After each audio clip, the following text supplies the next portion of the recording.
Et c'est dans le Seigneur, bonjour. Nous vous saluons dans le nom précieux de notre Seigneur et Sauveur Jésus-Christ. Pour nous, les croyants, il n'y a pas de mauvaises nouvelles. Parce que toute chose concourt au bien de ceux qui aiment Dieu, de ceux qui sont appelés selon le dessein de Dieu. Voilà pourquoi Paul, dans sa lettre d'amour à l'église de Philippe, il dit aux chrétiens de Philippe, « Réjouissez-vous toujours dans le Seigneur. » Et je le répète, réjouissez-vous. Nous allons ouvrir nos Bibles pour le message de la parole de Dieu ce matin dans Jean, chapitre 3. Jean, chapitre 3, les versets 14 et 15. L'évangile de Jean, chapitre 3, les versets 14 et 15.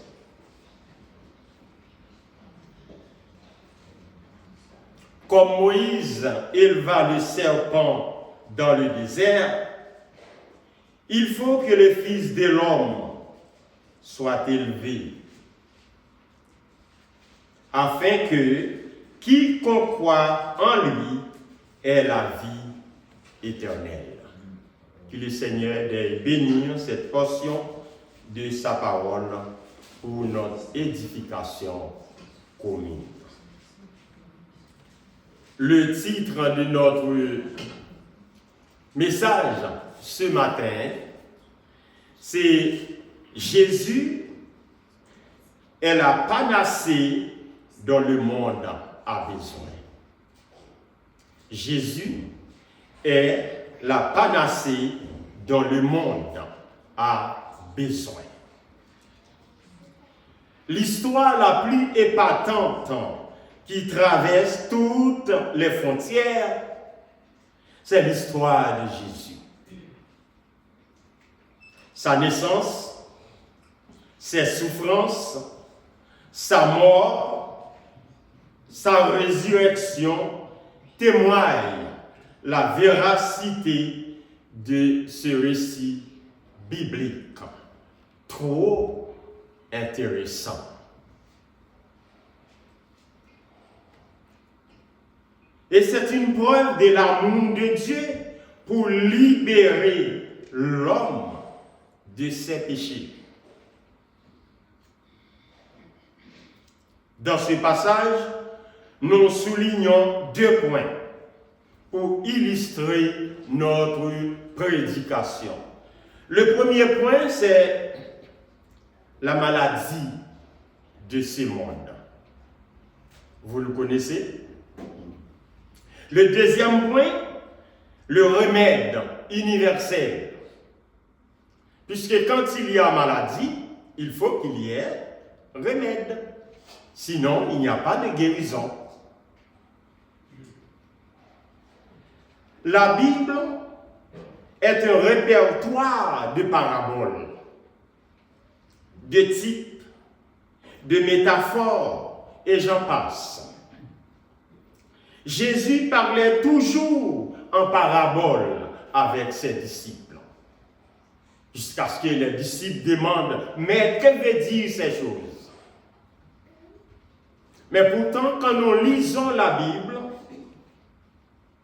la réponse peut se trouver soit dans l'avant du passage ou bien dans l'après du passage. Mais souvent, nous restons seulement dans le texte lu, sans chercher à comprendre pourquoi Jésus a dit ça, quelle est la réponse, et pourtant la réponse est toujours dans la Bible, par ailleurs.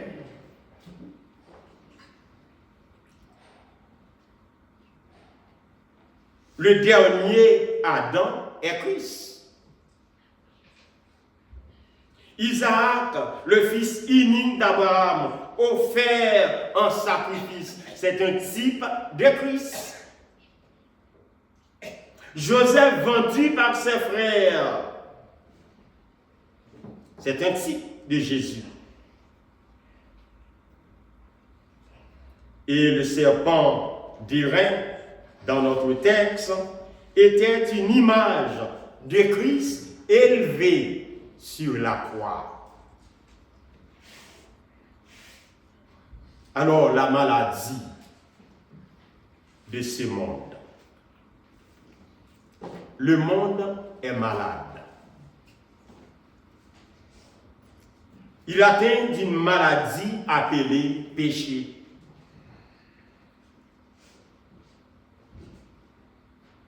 Et quand nous sommes malades, nous consultons nos médecins.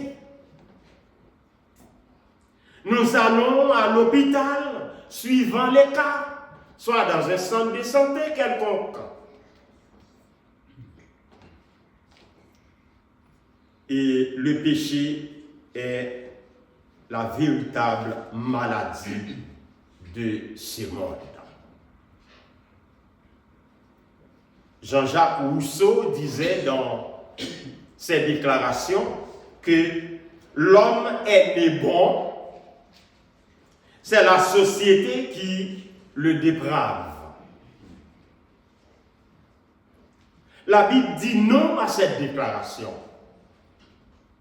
Ce n'est pas la société qui a corrompu l'homme, c'est le péché. Le péché a changé le destin de l'homme.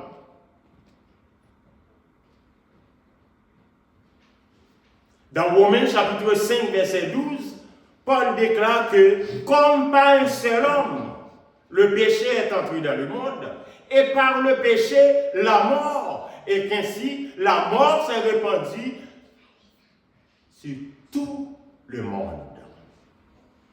Parce que tous ont péché et sont privés de la gloire de Dieu. Le peuple Israël a passé 430 ans d'esclavage en Égypte à cause de sa désobéissance à la parole de Dieu. Quand nous ne sommes pas soumis à la parole de Dieu, quand nous faisons passer notre parole avant la parole de Dieu, il y a des conséquences. Quand c'est ce que nous disons qui est vrai, la parole de Dieu ne l'est plus, nous payons les conséquences. Parce que c'est Jésus même qui dit « Je suis le chemin, la vérité et la vie, et nul ne vient au Père que par moi. » Vous cherchez une autre vérité? Vous êtes foutus. Parce que c'est Jésus qui est la vérité. Et c'est une vérité absolue. Il n'y en a pas d'autre. Tous les autres sont relatifs.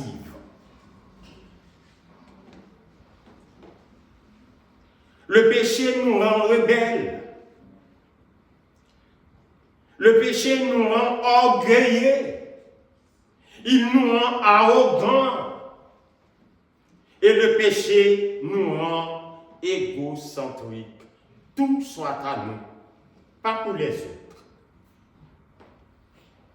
Les richesses, les biens, les pouvoirs, tout soit à nous. C'est comme si les autres étaient des moribonds qui ne savent pas ce qui est bien, qui ne savent pas ce qu'ils doivent faire. Non. L'égoïsme prend ses pieds dans tous les hommes.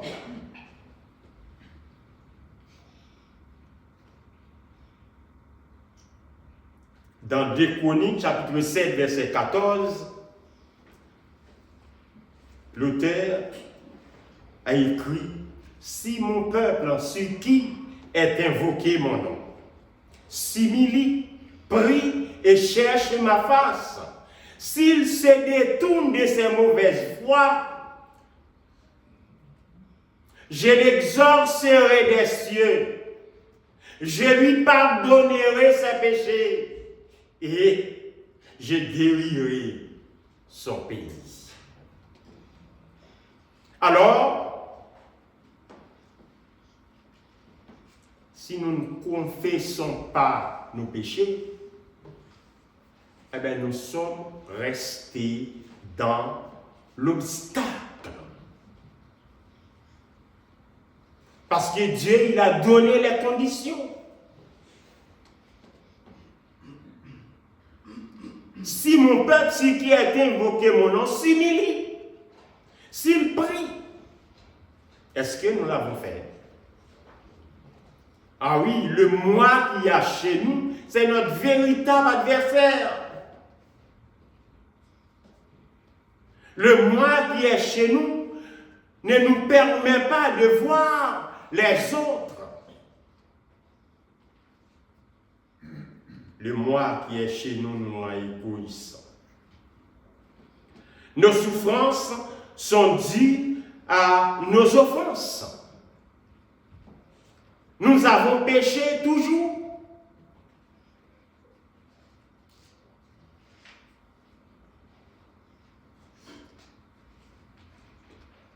Et dans Éphésiens chapitre 2,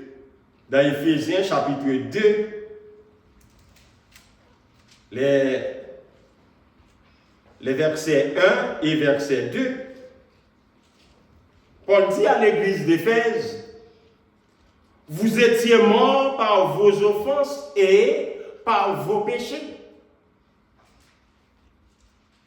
dans lesquels vous marchiez autrefois, selon les trains de ce monde, selon le prince de la puissance de l'air, de l'esprit qui agit maintenant dans le fils de la rébellion.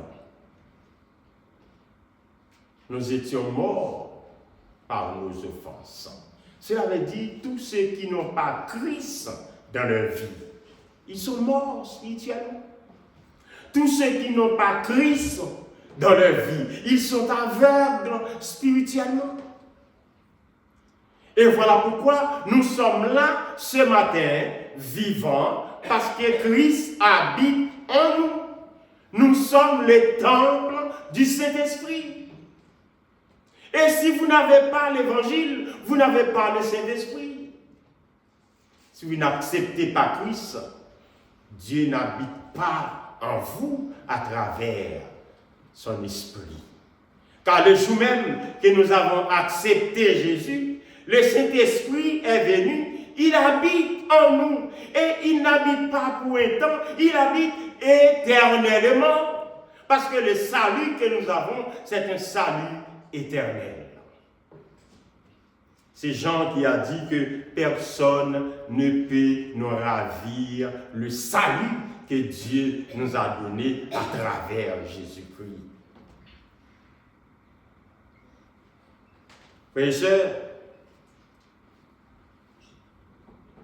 la maladie, le cancer qui gangrène le monde, c'est le péché. Tout ce qui se passe dans le monde aujourd'hui,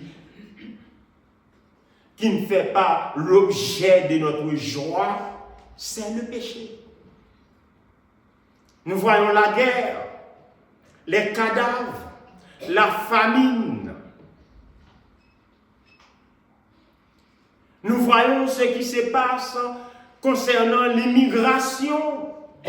Des gens qui ont laissé chez eux pour aller dans des pays où il y a la vie, où il y a de quoi manger. Alors que c'est chez eux qu'il y a les véritables richesses.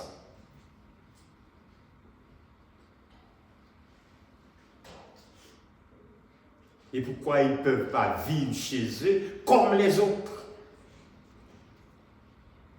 Parce que le péché nous rend égoïstes. On ne voit pas les autres. On voit toujours soi-même.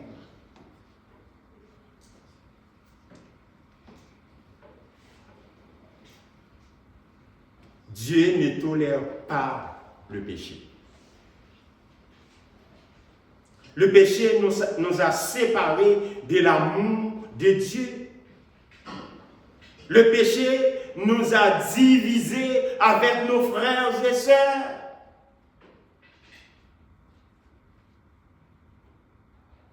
Le psalmiste dit, voici, oh qu'il est agréable, qu'il est doux pour des frères de demeurer ensemble.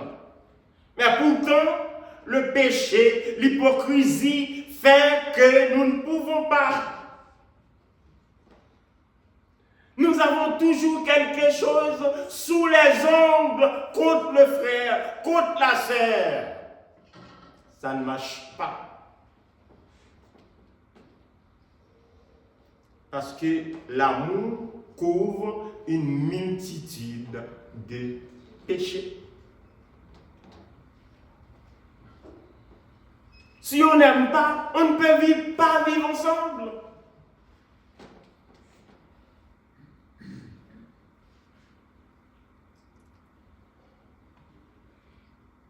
Dieu ne prend pas plaisir à ce type de vie.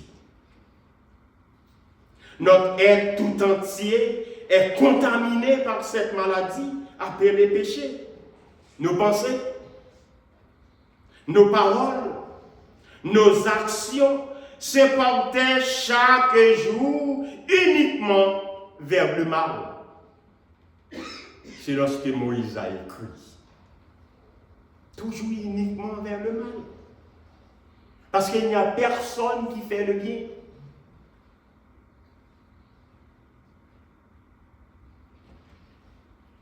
Nous parlons mal contre Dieu quand nos projets ne sont pas réalisés. Mais vous savez, quand le projet n'est pas réalisé, c'est pour notre bien.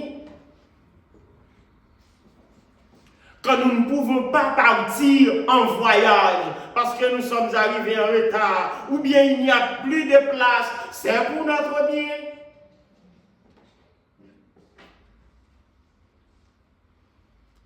Je connais quelqu'un aux États-Unis, il est conducteur de gros camions, bascule. C'est un bon salarié. Eh bien, un jour, son patron lui a remercié, il ne peut plus travailler avec lui. Et vous savez, le serviteur de Dieu est sur les comptes de Dieu. Le nouveau salarié qui prend le camion, dans son premier voyage, le camion est détérioré, il n'y a plus de foin, il est mort. Il est mort. Mais qui allait mourir? C'est le premier salarié. Ah, le patron avait fait des choses terribles. Le chômage n'est pas doux. Mais la vie est belle. Oui, la vie est belle. Fort souvent, quand la chose arrive, quand nous n'avons pas trouvé ce dont nous avons besoin, nous nous plaignons de Dieu qui nous abandonne. Dieu ne nous abandonne jamais. Parce qu'il sait plus les besoins que nous. Il sait d'avance ce dont nous avons besoin.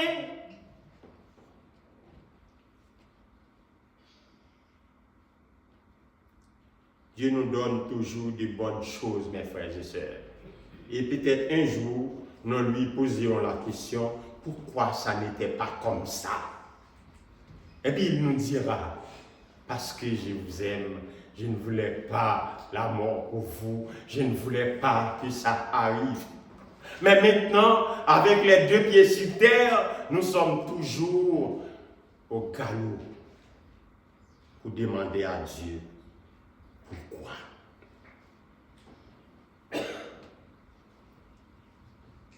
Il faut cesser de nous plaindre de la volonté de Dieu. Parce que la volonté de Dieu, c'est toujours pour notre bien. C'est toujours pour notre avenir.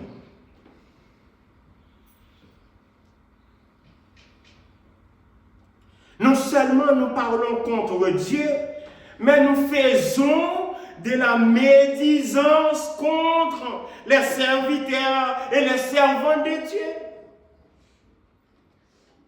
Nous n'avons pas le droit de parler mal contre un serviteur de Dieu, de parler mal contre une servante de Dieu.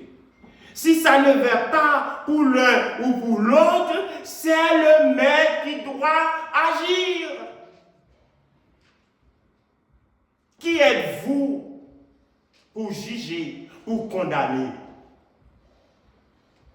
S'il y a quelque chose qui ne va pas, le maître, il voit. Et il voit avant nous. Et pourtant, nous sommes là pour voir toujours ce qui se passe mal. Mais il y a toujours du bien. Pourquoi vous n'en parlez pas? C'est toujours les mal qui vous intéressent. Et le bien, on peut en parler aussi pour encourager nos frères, pour encourager nos sœurs.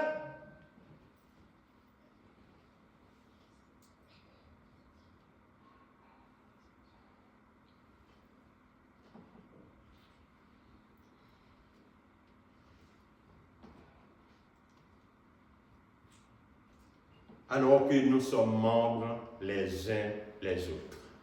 Ah oui, nous sommes membres les uns les autres. Nous formons un seul corps en Christ. Voilà pourquoi, si vous touchez une sœur, vous touchez toutes les autres. Vous touchez un frère, vous touchez tous les autres. Parce que nous formons un seul corps en Christ. L'Église, c'est le corps mystique de Jésus. Donc, si vous touchez une partie de ce corps, vous touchez tout le corps.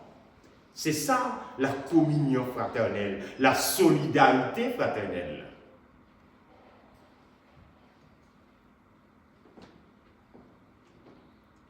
Le péché nous empêche de voir notre état avant de voir l'état des autres. Et ce matin, quand je suis arrivé là, Pasteur Jean-Louis était dans le sermon sur la montagne où le texte dit « Pourquoi voyez-vous la paille qui est dans l'œil de l'autre et vous n'avez pas vu la poutre dans tes yeux ?» Et c'est toujours comme ça. Toujours comme ça. On voit la paille qui est dans l'œil de l'autre et pourtant, dans votre yeux, il y a la poutre. Mais vous ne voyez pas.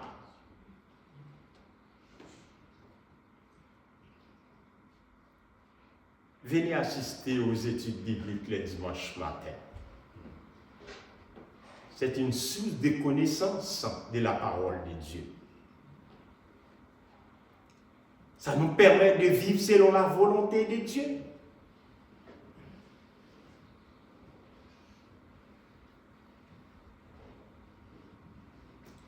Les enfants d'Israël avaient payé un lourd tribut à cause de leur péché. Et leur véritable péché était la désobéissance.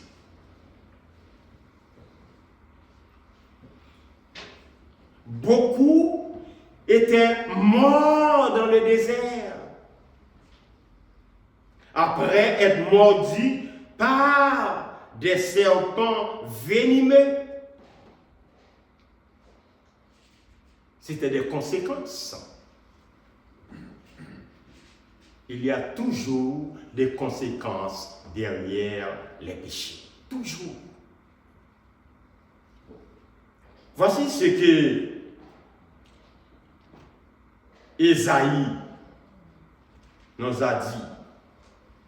Dans Ésaïe 59, voici ce que nous lisons.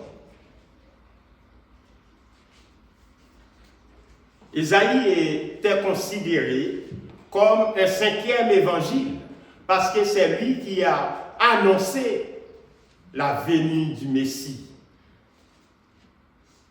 pour sauver l'humanité. Il dit non. La main de l'Éternel n'est pas trop courte pour sauver. ni son oreille trop dure pour entendre.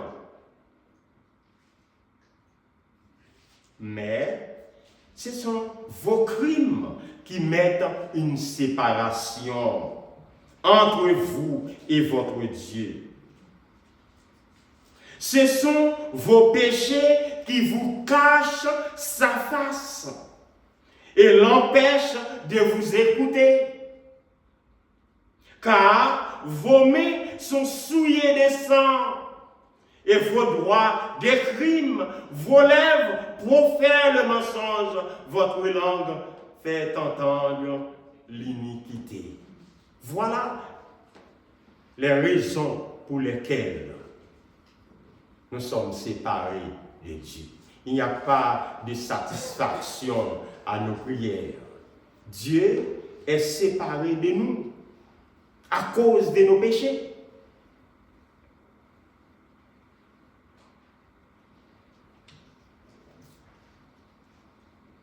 Et si vous voulez rester en contact avec lui, c'est de nous mettre dans la repentance. Et c'est ça qui est bon. Parce que quand nous sommes conscients de nos péchés, nous demandons pardon à Dieu. Il nous pardonne. Et pour quel que soit le péché, il nous pardonne.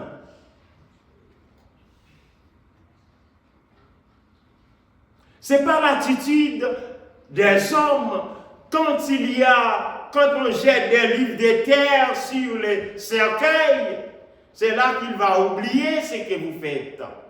Dieu n'est pas comme ça. Nous avons péché, demandons pardon. Et puis il est prêt pour nous pardonner et nous purifier de tout péché.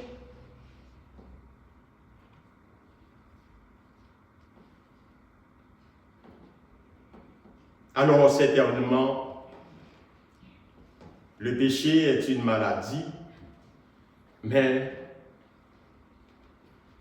nous cherchons des remèdes. Nous cherchons des remèdes pour cette maladie. Le médicament, le remède pour le péché du monde, elle est à la portée de tous. Vous l'avez, vous le savez.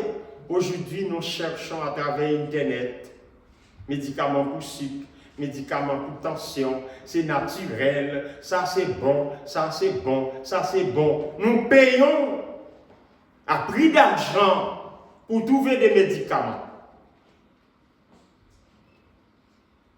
Mais pour le péché, il y a un seul médicament. Il y a un seul. Et c'est à la portée de tous. Nous n'avons pas besoin de taper les écrans pour trouver ces médicaments. Nous n'avons pas besoin de chercher ailleurs.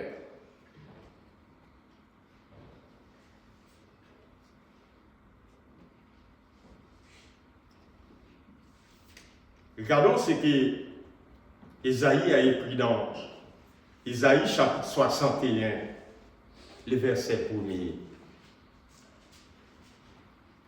Il dit, l'Esprit du Seigneur, l'Éternel, est sur moi, car il m'a oint pour porter de bonnes nouvelles aux malheureux. Il m'a envoyé pour guérir ceux qui ont le cœur brisé, pour proclamer aux captifs la liberté et aux prisonniers la délivrance. C'est la mission de Jésus. Ça veut dire, quels que soient nos problèmes, quels que soient nos besoins, quelles que soient nos souffrances, remets tout à Jésus. Il peut donner satisfaction. Il est venu pour. Et pourquoi nous cherchons ailleurs? Dans Matthieu chapitre 11, verset 28, il dit, venez à moi, vous tous qui êtes fatigués et chargés, et je vous donnerai du repos. Ce n'est pas les missiles qui donnent du repos. Ce n'est pas les bombes, c'est Jésus. Le remède à la maladie de ce monde, ce n'est pas les chars, ce n'est pas les missiles, ce n'est pas les drones, c'est Jésus. Et quand nous mettons Jésus dans nos situations, il y a la paix. Quand nous mettons Jésus dans nos affaires, il y a satisfaction. Quand nous mettons Jésus dans tout ce que nous avons à faire, nous voyons le ciel tout bleu. Parce que c'est lui qui donne satisfaction. Il est le même hier, aujourd'hui et éternellement. Pas besoin d'aller ailleurs, c'est sa mission. Si vos péchés sont comme le cramoisi, ils deviendront blancs comme la neige. S'ils sont rouges comme la pourpre, ils deviendront comme la laine. Qui peut faire ça? Seulement Jésus. Personne d'autre.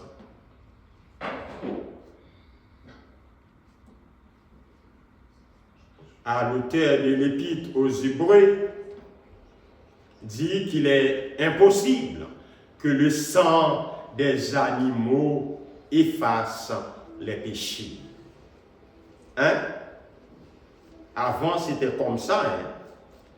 Quand nous lisons dans Hébreux, c'est ce qu'il a écrit. Dans Hébreux, chapitre 9, voici ce qu'il nous dit. Dans les versets 13 et 14,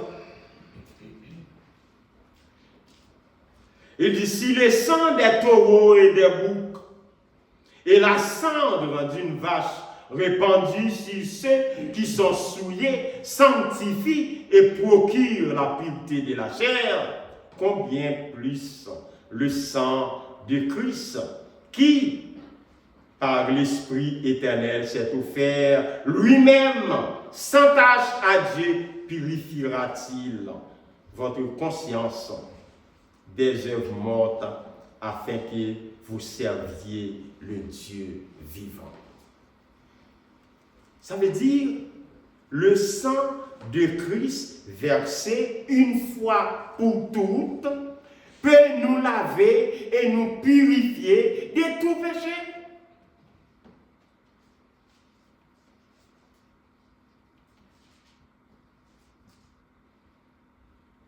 Et c'est écrit, sans effusion de sang, il n'y a pas de pardon.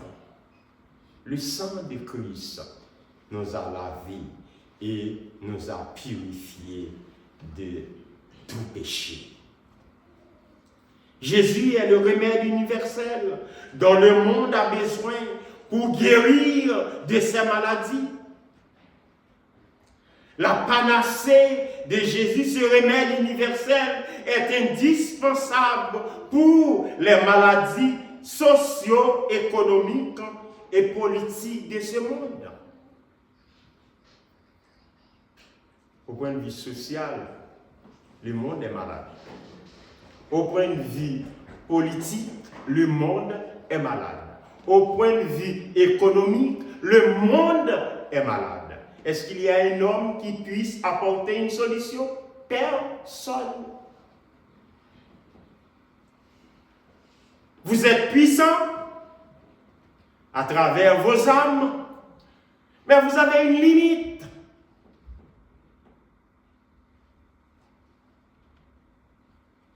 Parce que si votre âme est puissante, il y a une autre âme qui soit plus puissante.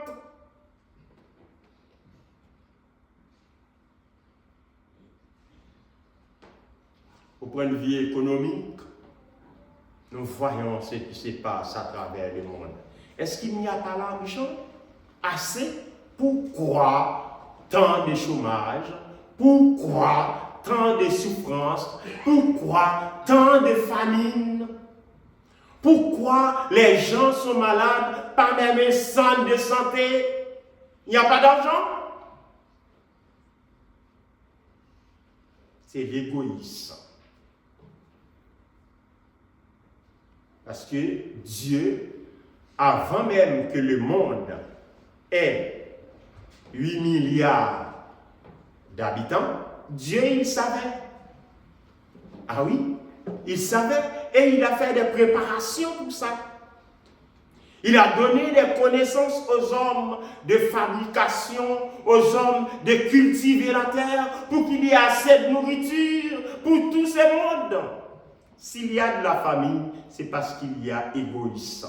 Car si nous comptons les valeurs de nourriture qui se jettent, nous allons poser une question. Pourquoi X ne mange pas et Y trouve trop pour jeter? Et c'est là le problème. C'est là la maladie de ce monde. Jésus a prouvé son efficacité comme médicament. Les enfants d'Israël mouraient en grand nombre dans le désert et l'Éternel avait ordonné à Moïse de dresser une pêche. Dresser sur une pêche un serpent brûlant. Tous ceux qui étaient mordus et regardaient avec un regard de foi vers le serpent de rein étaient guéris. C'est un mystère. L'histoire est dans Nombre, chapitre 21, les versets 5 jusqu'au verset 9. Mais pourtant, cette image était une préfiguration de Jésus qui devait venir mourir sur la croix. Quiconque croit en lui et se tourne vers lui pour lui demander pardon, il est guéri de ses péchés. C'est une provision qu'aucun homme ne peut faire.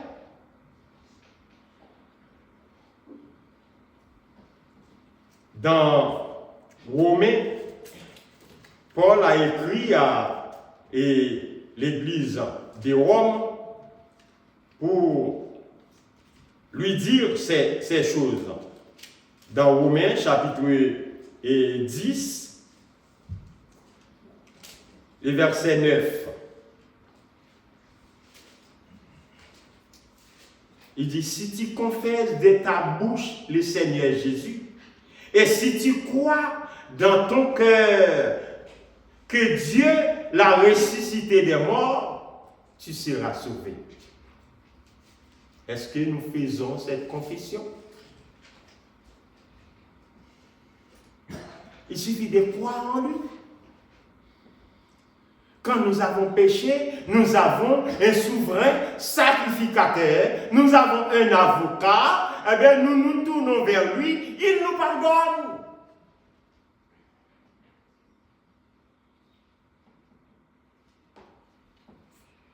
Et ce même Jésus, il peut tout faire encore aujourd'hui. Il n'a pas changé. Il reste et demeure le même. Une femme malade depuis 12 ans. Après avoir tout dépensé, sans soulagement,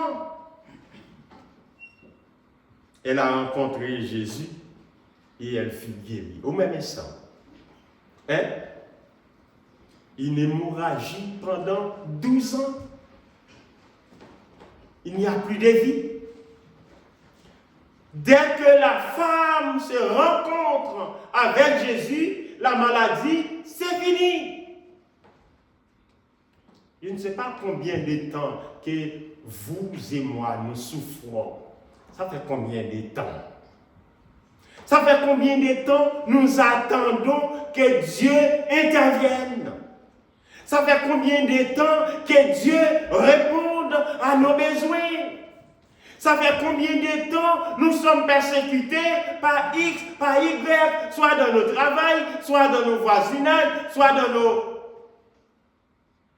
entretiens, dans notre environnement. Mais vous savez qu'il y a un temps, ce sera fini.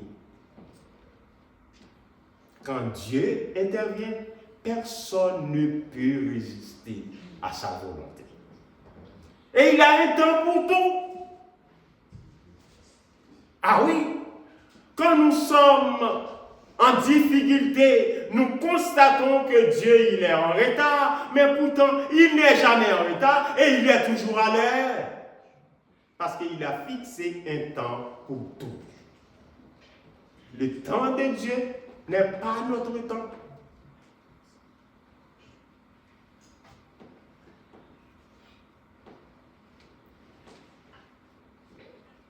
Devant la piscine Bethesda, il y avait un homme. Devant cette piscine, cet homme était resté 38 ans. 38 ans, assis dans un endroit, paralysé. L'histoire est écrite dans Jean chapitre 5, les versets 2 à verset 9. Ça veut dire chaque année, il y avait des anges qui viennent, qui mettent cette piscine en mouvement. La première personne qui s'y jette est guérie. La première personne, oui, mais nous sommes tous des malades. Je ne vais pas laisser mon frère tomber avant moi, puisque j'ai besoin d'être guéri. L'handicapé était resté là pendant 38 ans, parce qu'il n'y avait personne pour le jeter dans la piscine. Frères et sœurs, 38 ans, combien de temps que vous avez avec vos souffrances? Combien de temps avec vos maladies? Combien de temps que vous attendez que quelque chose change? Lui, il a fait 38 ans. Et quand Jésus est passé, Jésus sait tout. Il sait que l'homme était là pendant tous ces temps. Et Jésus le guérit. C'était une délivrance. Toujours une délivrance. Et Dieu ne nous abandonne pas. Hein? Dieu ne nous oublie pas. Dieu ne nous met pas à l'index. Dieu, il est toujours avec nous, et ceci dans toutes les circonstances.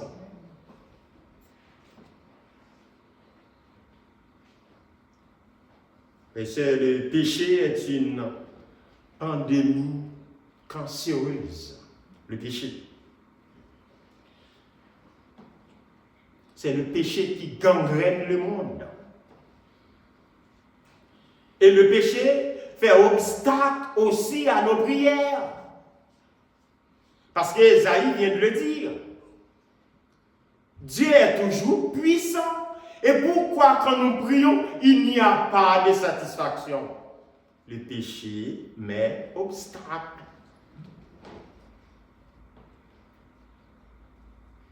Le péché entraîne dans nos vies des conséquences spirituelles et sociales.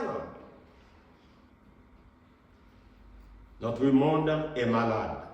Notre société est malade. L'Église de Jésus-Christ est malade.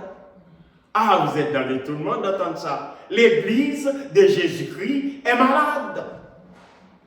Parce qu'il n'y a pas de pardon. Il n'y a pas de communion fraternelle entre nous. Il n'y a pas de support mutuel.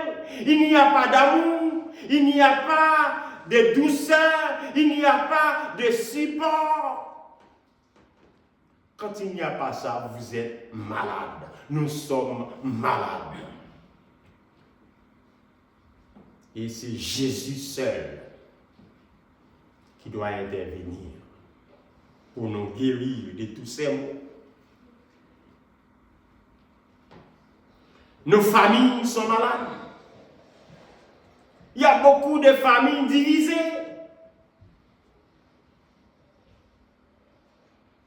Des parents qui ont consenti tant de sacrifices pour l'éducation de ses enfants, et puis aujourd'hui, l'enfant travaille, ou bien il est majeur. J'ai pas besoin de toi, papa. J'ai pas besoin de toi, maman. Les familles sont malades. Nous avons besoin de la présence de Dieu à travers Jésus comme remède pour nous guérir. Nos couples sont malades. Ils viennent à l'église comme des petits pigeons. Mais il n'y a pas d'accord. Il n'y a pas d'amour. Dieu, il voit tout dans le secret. Vous pouvez boucher les yeux des frères et sœurs quand vous venez ici. Mais Dieu, il voit dans le secret. Rien n'est caché avec lui. Si c'est comme ça, vous êtes ce matin, vous êtes malade. Mari et femme, vous êtes malade. Il nous faut ce médicament. Jésus qui doit intervenir. Et c'est lui qui va tout changer. Sans lui, nous ne pouvons rien. Nous cherchons des traitements à tort et à travers sans parvenir à la satisfaction.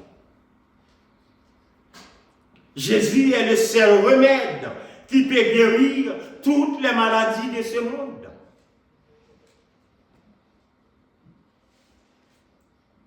Il est la panacée exclusive qui peut nous délivrer de tous les maux qui nous réservent la vie.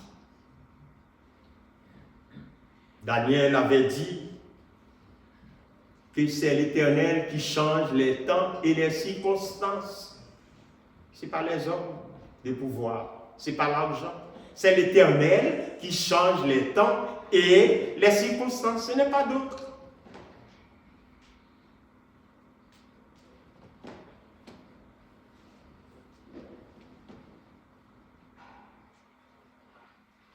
L'Éternel, il est omnipotent. Il y a un autre. Il est omnipotent. Il est omniscient. Il est omniprésent. Voilà pourquoi il est incomparable. Voilà pourquoi il n'a pas besoin de conseiller. Parce qu'il sait tout, il peut tout et il est partout.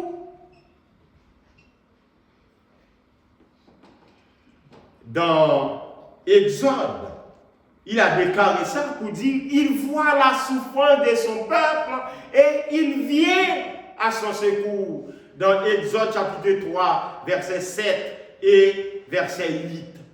Dieu voit tout. Il voit nos souffrances. Il voit nos oppresseurs. Mais il a fixé un temps pour son intervention. Il a fixé un temps. Il suffit d'être patient pour attendre ce temps. Les fils de Corée étaient dans des situations désastreuses. Il dit Dieu est pour nous un refuge et un appui, un secours qui ne manque jamais dans la détresse. Dans le verset 9 et verset 10, il dit venez contempler les œuvres de l'Éternel. Et c'est ça notre frère a chanté ce matin, les cantiques qui font la louange de notre Dieu. Les ravages qu'il a opérés sur la terre. C'est lui qui a fait cesser les combats jusqu'au bout de la terre. Il a brisé l'arc et il a rompu la lance. Il a consumé par le feu les chars de guerre. Qui peut dire arrêtez la guerre, c'est l'Éternel. Et le jour où il dit arrêtez et sachez que je suis Dieu, c'est fini. Parce qu'il est tout puissant. Mais ce qu'il y a chez notre Père éternel, c'est qu'il a donné la liberté aux hommes. Et oui, la liberté qu'il nous donne, nous pouvons tout faire. Il ne va pas nous opposer. Parce qu'il est fidèle. Quand il donne, il donne.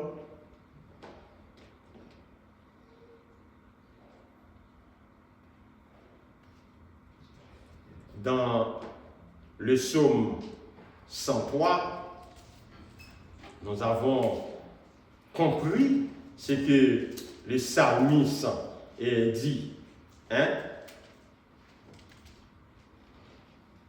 Mon âme bénit l'Éternel. Que tout ce qui est en moi bénisse son Saint-Nom. Mon âme bénit l'Éternel et n'oublie aucun de ses bienfaits. C'est lui qui pardonne toutes tes iniquités, qui guérit toutes tes maladies. Vous cherchez notre médecin spécialiste.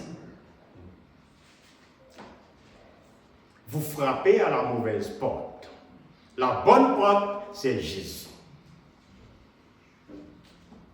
Vous vous tournez vers lui, il y a satisfaction, parce que c'est lui qui guérit toutes les maladies. David s'exhorte à louer l'Éternel pour le pardon de ses péchés, pour la guérison de ses maladies, pour sa délivrance devant la mort, et pour les bontés et la miséricorde de Dieu qui se renouvellent chaque matin. Il n'y a pas de rupture.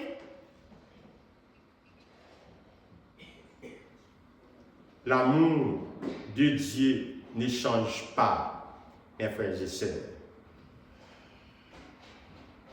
Il est tout puissant. Si nous sommes là ce matin, c'est par sa grâce. Ce n'est pas parce que nous sommes bons, ce n'est pas parce que nous avons fait de bonnes choses. Non, c'est par sa grâce. Sa grâce nous protège. Sa grâce nous libère. Sa grâce nous guide. C'est par sa grâce que nous sommes là ce matin. Et vous savez, dans l'Ancien Testament, le péché était considéré comme une maladie. Eh oui, parce que quand nous avons péché, c'est une maladie. Et cette maladie a besoin comme remède la parole de Dieu à travers Jésus-Christ. C'est lui qui peut guérir toutes tes maladies.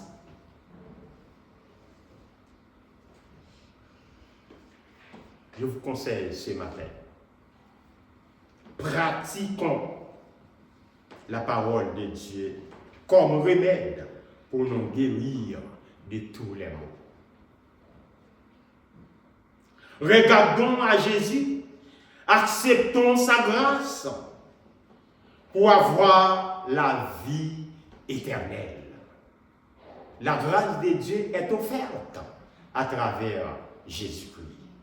Si nous ne l'acceptons pas, nous sommes perdus. Mais que nous acceptons sa grâce, c'est la délivrance de tous nos péchés.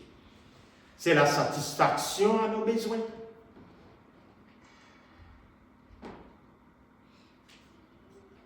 Et Dieu a fait provision pour sauver le monde de ses péchés. Dieu a fait provision pour nous sauver ce matin, mes frères et sœurs.